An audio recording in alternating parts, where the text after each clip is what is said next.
Bonsoir, cette vidéo s'adresse aux primo-arrivants, c'est-à-dire à tous ceux qui viennent d'arriver en France et qui émettent le souhait de s'y établir durablement, mais qui s'amusent avec les démarches administratives.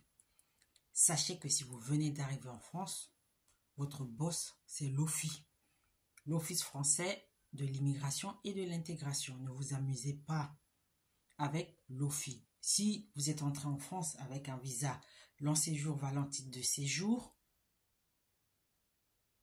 il y a des chances que vous soyez convoqué pour suivre votre parcours d'intégration à travers le contrat d'intégration républicaine, votre formation civique, la remise à niveau, etc. et l'orientation vers les différents services. Dans le cas contraire, si vous êtes arrivé par d'autres moyens, par des moyens illégaux, vous souhaitez être régularisé, vous avez épousé un ressortissant français, c'est à vous de contacter l'OFII afin de mettre en place cette démarche d'intégration afin de pouvoir obtenir toutes les attestations qui vous permettront d'obtenir la délivrance d'un titre de séjour d'une validité de 2 ans. Donc, si vous vous amusez avec les 4 jours de formation civique obligatoire proposé par l'OFII, vous n'aurez pas de carte de séjour. Si vous vous amusez avec les tests linguistiques, vous n'aurez pas de carte de séjour de 2 ans et encore moins une carte de résident. Donc, si vous venez d'arriver en France, renseignez-vous auprès de l'OFII. Si vous vous rendez sur le site de l'OFII, vous avez toutes les informations correspondant à votre situation. Vous venez de vous marier, vous êtes étranger malade, vous avez obtenu l'asile, etc. Vous avez des parcours d'intégration spécifiques. Donc, ne traînez pas. Prenez ça au sérieux. Si vous voulez des informations, un seul site vous donnera toutes les infos qu'il faut. C'est l'OFII, le site de l'OFII, l'Office français de l'immigration et de l'intégration. C'est un service public qui est chargé d'organiser l'arrivée, l'installation des étrangers en France. Et c'est l'OFII qui organise aussi le parcours d'intégration à travers notamment la formation civique. Ces 4 jours durant lesquels on vous parle de l'histoire de la France, de son emblème, de son hymne national, de tout ce qui s'est passé, de la Constitution, des lois, du vivre en société, etc.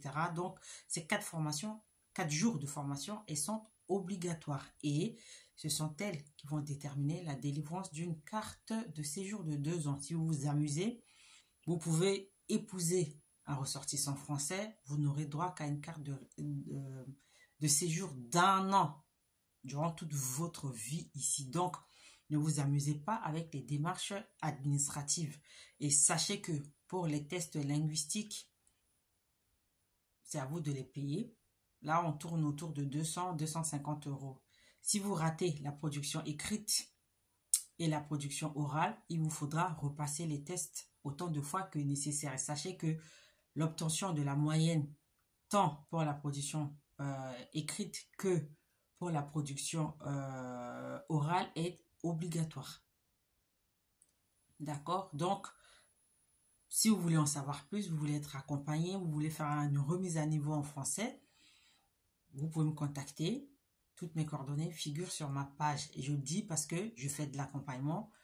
Là, j'ai une daronne qui a jeté l'éponge, qui veut retourner dans son pays d'origine parce qu'elle n'a pas réussi à passer le test de niveau B1 pour pouvoir obtenir la carte de résident.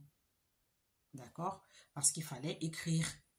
Elle avait 30 minutes pour rédiger un écrit.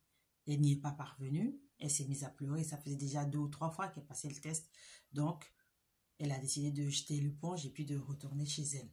Vous voyez, après tout ce parcours-là, avoir galéré pour obtenir une carte d'1 an, une carte de 2 ans, buté sur un exercice en français. D'accord? Donc, c'est important de se former. Hein? Et ce message s'adresse vraiment particulièrement aux Africains qui veulent s'établir en France. Parler, c'est une chose. Rédiger, c'en est une autre. Produire quelque chose d'intelligible, de correct, c'est autre chose parce que lorsque vous êtes dans la phase production écrite, les fautes sont comptées. D'accord? Donc, Si vous savez que vous n'êtes pas allé très loin à l'école, prenez le temps de faire une petite remise à niveau avant d'aller passer votre test écrit et de mettre toutes les chances de votre côté afin de réussir ces tests linguistiques du Cercle commun européen de langue.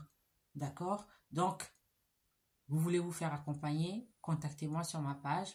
Je fais de la remise à niveau, de la relecture, du soutien en français, d'accord? De la rédaction parce que de toute façon, on va vous poser des questions où il faut faire de la rédaction. Écrire une lettre, par exemple, à un directeur de crèche, un courrier administratif. Mais il faut se préparer. Comme je le dis toujours, la réussite se prépare. Ça n'est pas le fruit du hasard. Donc, à vous tous qui vous amusez avec les démarches administratives, sachez que l'OFII vous attend au tournant et tout ce parcours détermine la délivrance de votre carte de séjour. D'accord? Donc, ne perdez plus votre temps, ne vous distrayez pas. Venez vous former, préparez-vous et soyez prêts. Mettez toutes les chances de votre côté pour réussir ces tests et obtenir vos documents de séjour. N'écoutez pas ceux qui banalisent ces démarches.